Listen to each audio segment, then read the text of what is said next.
চলে আসলাম রবীন্দ্রনাথের কুটিবাড়িতে। দেখুন, রবীন্দ্রনাথের কুটিবাড়ির ভিতরে চলে আসলাম। দেখতেছেন কত সুন্দর দৃশ্য।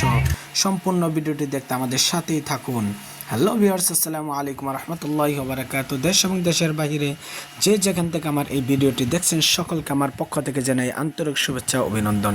প্রিয় বন্ধুরা, আমি আপনাদের সাথে আছি টিম রাহানের পক্ষ থেকে আবু রায়হান। বন্ধুরা, আজকে আমরা কুমারখালী থেকে রওনা দিয়েছি শিলাইদা কুটিবাড়ি, অর্থাৎ যে রবীন্দ্রনাথের যে কুটিবাড়ি বলা হয় সেই কুটিবাড়িতে আজকে যাব। 3 দিনের জন্য মেলা চলছে। আজকে হলো শুক্রবার এবং শনিবার পর্যন্ত মেলাটা থাকবে। রবিবারে আর থাকবে না। বৃহস্পতি, শুক্র, শনি অলরেডি একদিন চলে গেছে। আজকে শুক্রবার, দ্বিতীয় দিন, 3 নাম্বার দিন অর্থাৎ শনিবার পর্যন্ত এই মেলাটি থাকবে। আমরা এখন যেই পর্যায়ে আছি, এখন হলো সকাল টাইম অর্থাৎ জুমার নামাজের আগে। সকাল প্রায় 11টা বাজে এখন সময়। তো এই সময় দেখতেই পাচ্ছেন একটু একেবারে ফাঁকা বলা যায়, এক কথায় লোকজন নাই বললেই চলে। তারপরেও যথেষ্ট পরিমাণ লোক আছে ভিতরের দিকে, মোটামুটি ভালোই আছে। প্রচণ্ড গরম, প্রচণ্ড রোদ, তার জন্য এখানে কেউ নাই। ভিতরের দিকে আমরা যাচ্ছি, আপনাদেরকে দেখাবো ভিতরের কি অবস্থা। এই দেখেন শিলাইদা কুটিবাড়ি 0 পয়েন্ট। তো আমরা ভিতরের দিকে চলে আসলাম। একেবারে ভিতরের দৃশ্যগুলো আপনাদেরকে দেখানোর চেষ্টা করছি। তো দেখেন ডান দিকে এখানে কনসার্ট চলতেছে। এখানে অলরেডি অল টাইম গান আর গান, গান ছাড়া এছাড়া তাদের কোনো কাজ নেই। গান অল টাইম চলতে থাকে। তো যাই হোক, আমরা যাই একটু সামনের দিকে কি অবস্থা দেখি। তো সামনের দিকের অবস্থা দেখেন, এখানে একটি বাড়ি আছে। এটা হচ্ছে রবীন্দ্রনাথের কুটি বাড়ি, যে অর্থাৎ রবীন্দ্রনাথের যে বাড়ি বলা হয়। এটার ভিতরে ঢুকলে অনেক কিছু দেখা যায়, পুরাতন স্মৃতি অনেক কিছু দেখানো হয়। আর এই জায়গার দৃশ্যটা একটু মোটামুটি ভালো লাগছে, কারণ এখানে একটু ঠান্ডা পরিবেশ আছে, গাছ আছে। তো তার জন্যই দেখতেছেন সবাই বসে আছে কত সুন্দর করে। এখানে সবাই একটু যেহেতু বাইরে খুবই রোদ, খুবই তাপমাত্রা অনেক বেশি, তার জন্য মূলত এখানে বসে আছে। এই জায়গায় খুবই ভালো লাগতেছে, খুবই মনোরম পরিবেশ, খুবই ঠান্ডা। তো যাই হোক, এখানে দেখেন কি সুন্দর, পুকুরের ভিতরে হাঁস আছে। ছোট ভাই ভিডিও করতেছে হাঁসগুলো দেখার জন্য, দেখে খুব ভালো লাগছে তার কাছে।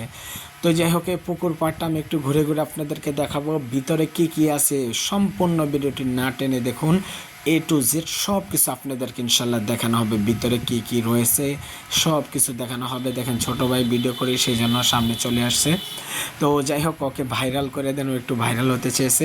তো দেখেন কুলফি মালাই, অর্থাৎ কুষ্টিয়ার বিখ্যাত কুলফি মালাই, যেটার বর্ণনা দিয়ে শেষ করা যাবে না, যেটা সব জায়গায় একই কথা সবাই বলে থাকে, কুষ্টিয়ার বিখ্যাত কুলফি মালাই। আহা, ছোট ভাই তো সেই সেলফি তুলছে। তো যাই হোক, দেখতেছেন টোনাটুনি কি করতেছে, এখানে ছবি তুলতেছে টোনাটুনি। তো যাই হোক, যে যার যার মতন করে এখানে বসে আছে। কেউ মোবাইল দিয়ে কথা বলছে, কেউ দেখা যায় ছবি তুলতেছে। তো যার মতন, আর আমি তো ভিডিও করে যাচ্ছি। তো দেখতেছেন সামনের পরিবেশটা, এখান থেকে দেখা যাচ্ছে ওই যে বাড়িটা, কুটি বাড়িটা দেখা যাচ্ছে। আপনাদেরকে চারদিকে একেবারে সম্পূর্ণ ঘুরে ঘুরে আপনাদেরকে ইনশাল্লাহ দেখাবো ভিতরে কি কি আছে। এক নজরে সম্পূর্ণ কুটি বাড়ি দেখার জন্য আমাদের ভিডিওটি না টেনে অবশ্যই দেখবেন।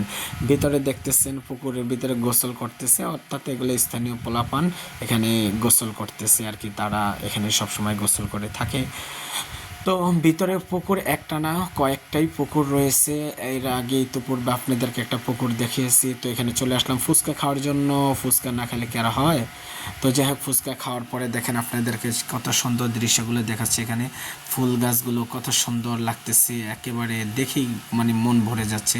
তো যাই হোক, এখানে দেখতেছেন আপনার ওই যে নৌকা, নাগরদোলা, তারপরে বাচ্চাদের খেলার অনেক কিছু এখানে রয়েছে। এখানে মেলা বসছে। তো এখন বুঝতেছেন হয়তো বা অনেকে ভাবতেছেন মেলার ভিতরে এত লোক কম কেন।